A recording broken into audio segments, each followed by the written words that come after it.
I did, and all that after paying $4,000 to cruise. You know, he booked the stateroom on the Royal Caribbean ship because it calls itself accessible for people with disabilities. But in the end, when he had a minor accident, he says it didn't end up being that way, and he was kicked off.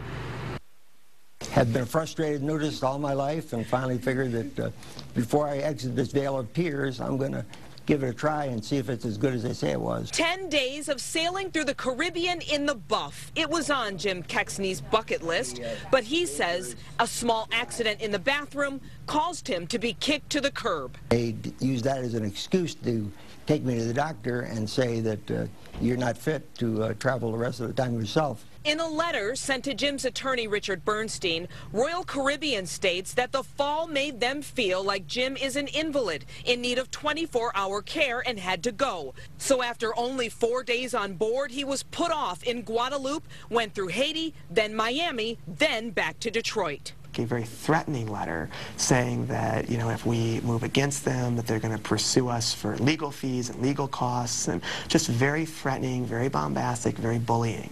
The 66-year-old was a U.S. rep to the persons with disabilities for 8 years, traveled to 46 states, 4 continents, and has cruised before.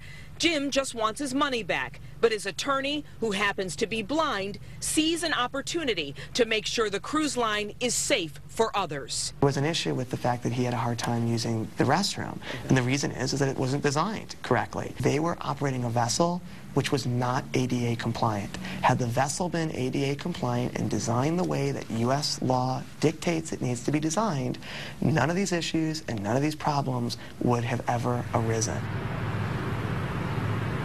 And because he has MS, this is becoming a very passionate issue because they're saying he is not afflicted to the point where he is an invalid. So what they're doing now is preparing a complaint. They also have the man who wrote the rules on compliance for cruise ships as one of their star witnesses. And we'll see what happens. Live in Farmington Hills, I'm Glenda Lewis. Back to you.